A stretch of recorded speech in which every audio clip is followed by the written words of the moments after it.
such an awkward, weird story. Let's get into it. Hi, welcome to JOA. If you're new to my channel, I'd really appreciate it if you do subscribe and you click the bell so you'll be the first to know when I upload. Please do subscribe. Please do click the bell.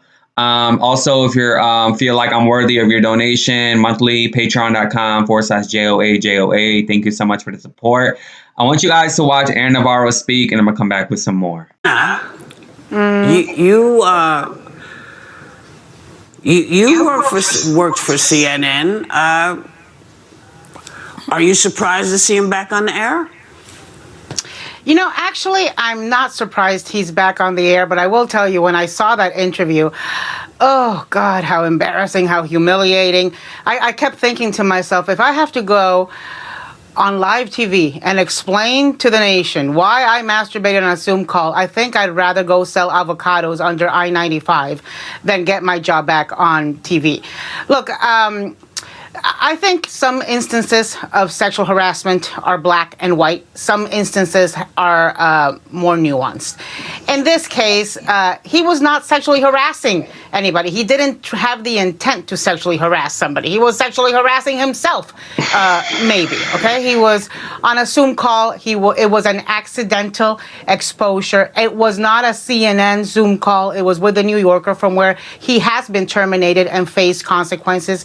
He was off CNN for many months during the elections, during some of the hottest political and legal times. I have to say, I think some of my CNN colleagues, or the legal analysts who fill in the void, Laura Coates, Ellie Stokoe, Pete Barra, have done an amazing job.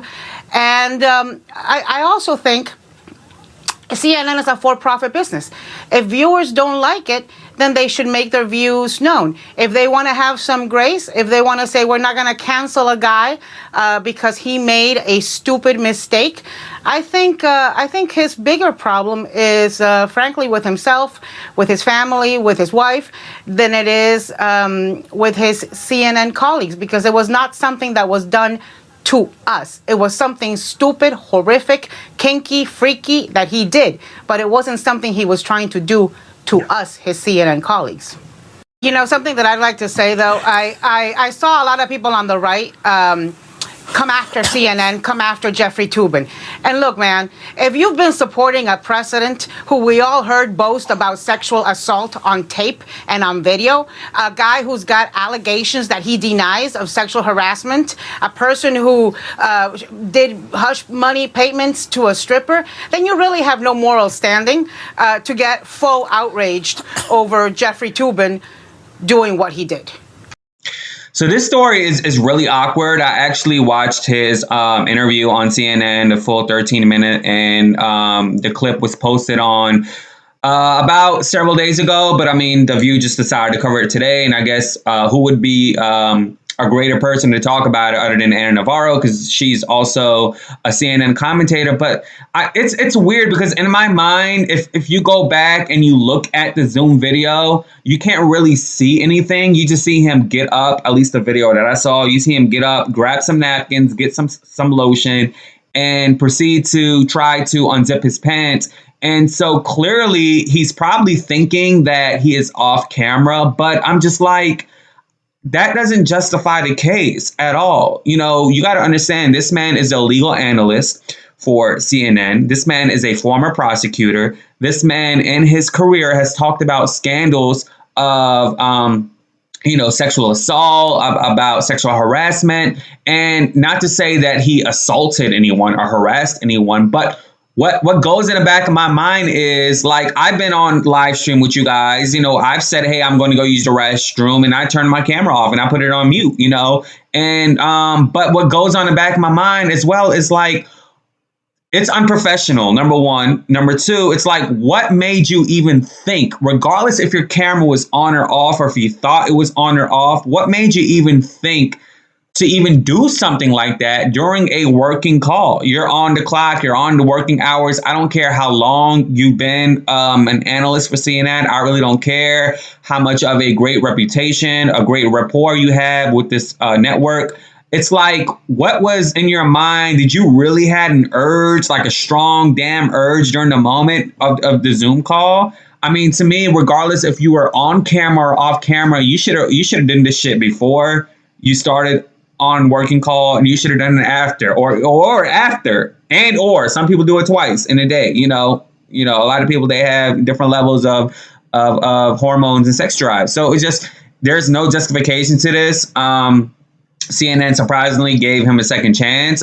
His other job, 27 years he'd been with the New Yorker. He lost it after 27 years. He had no complaints under the HR file, and they got rid of him. And I'm just shocked that CNN gave him. Well, actually, I'm not shocked, but I'm just like, his job is the epitome of being professional. So I'm just I'm kind of, I'm not gonna lie, I am kind of shocked that you're giving somebody a chance again to talk about things that I don't know. It's just awkward. It's just really awkward. I saw the interview with him and Allison from CNN, and after they did the whole story, they jumped into talking about appealing assault weapons in California, and I thought that was like an awkward transition. And it was like, how can this man be now taken seriously after what he obviously did? And it's not the fact that he masturbates. That's not the fact that he does it. I mean, that's, I'm just tired of the outrage of people, just saying, well, that's not, it's not a common thing, whatever. But the thing that kind of like disturbs me is that it was rude, disrespectful, unprofessional. You're on a working call. I don't give a damn how old you are. I don't care if you have more experience than the other people on a Zoom call. I mean, some of them were laughing. They had a woman. She was shocked, like really shocked. Clearly, some of them were disturbed about it. Some, like, they had different reactions. But it's like, dude, come on. You're not an entertainer. You're not, Stormy Daniels. You are a clean-cut, collared, professional man with a outstanding career, and you do this type of thing. I mean, that ruins everything for you. And so that's all I have to say about that. I mean, it's a weird story. I mean, people got needs. I understand that. But I mean, on a working call, you couldn't do it before or waited after? Come on now. Anyways, let me know what you think in the comments below. Please do subscribe and click the bell so you'll be the first to know when I upload. Deuces. Yay!